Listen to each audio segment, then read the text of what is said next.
Now behold, there came a man of God from Judah to Bethel, by the command of the Lord, while Jeroboam was standing by the altar, which he had built to burn incense. The man cried out against the idolatrous altar by the word of the Lord, O altar, altar, thus says the Lord, behold, a son shall be born to the house of David, Josiah by name, and on you shall he sacrifice the bodies of the priests of the high places, who burn incense on you, and human bones shall be burned on you. And he gave a sign the same day, saying, This is the sign which the Lord has spoken. Behold, the altar shall be split apart, and the ashes that are on it shall be poured out.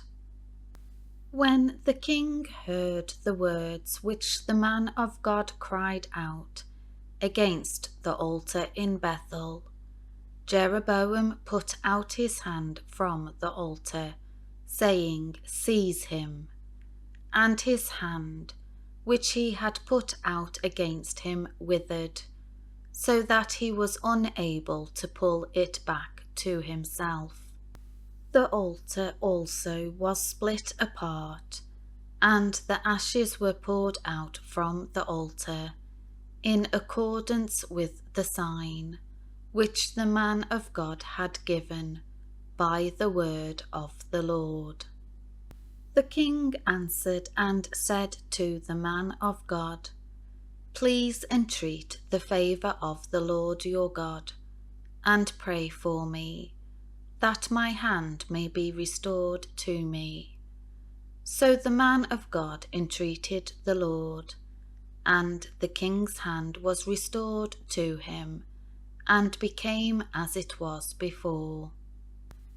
And the king said to the man of God, Come home with me and refresh yourself, and I will give you a reward. But the man of God said to the king, Even if you were to give me half your house, wealth, I would not go with you, nor would I eat bread or drink water in this place. For I was commanded by the word of the Lord, You shall not eat bread or drink water, nor shall you return by the way you came. So he went another way, and did not return by the way that he came to Bethel.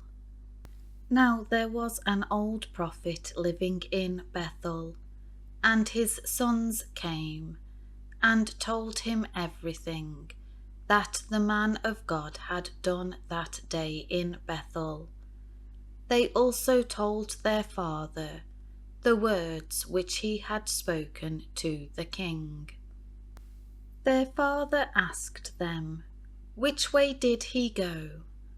For his sons had seen which way the man of God, who came from Judah, had gone. He said to his sons, Saddle the donkey for me.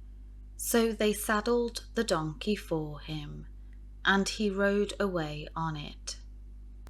And he went after the man of God, and he found him sitting under an oak terebinth tree.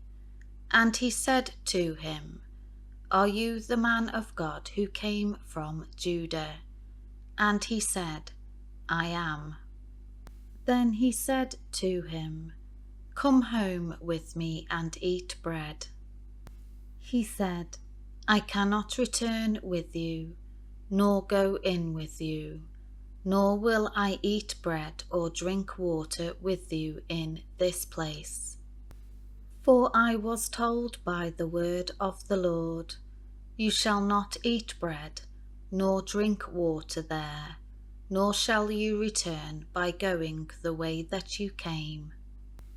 He answered him, "I too am a prophet as you are, and an angel spoke to me by the word of the Lord, saying, Bring him back with you to your house, so that he may eat bread and drink water." But he lied to him. So the man of God went back with him, and ate bread in his house and drank water. Now it happened, as they were sitting at the table, that the word of the Lord came to the prophet who had brought him back.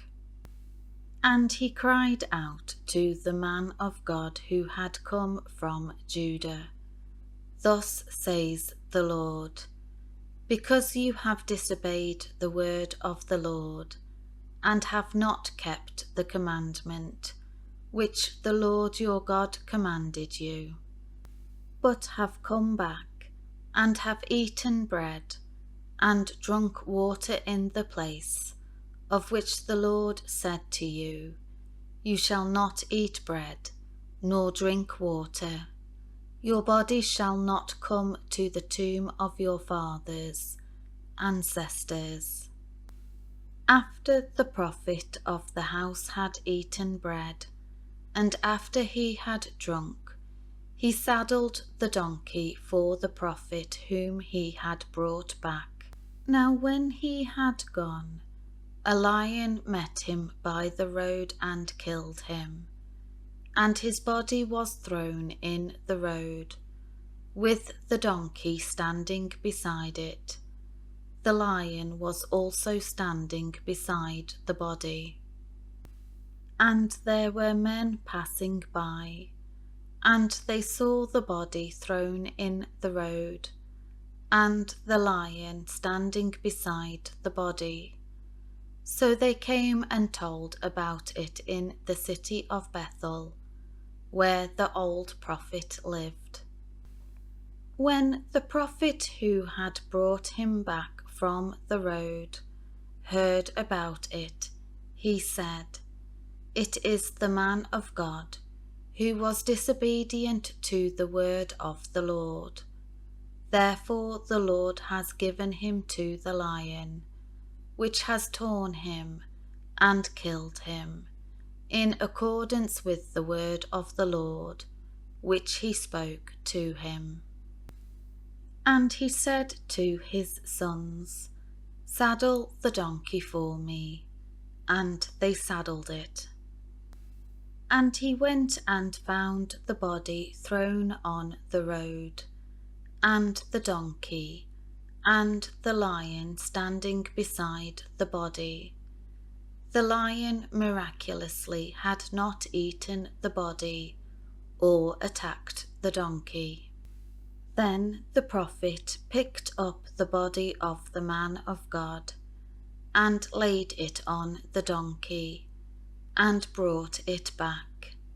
And he came into the city, Bethel, of the old prophet, to mourn and to bury him. And he laid the body in his own grave, and they mourned over him, saying, "Alas, my brother." Then, after he had buried him, he said to his sons, "When I am dead, bury me in the grave in which the man of God is buried.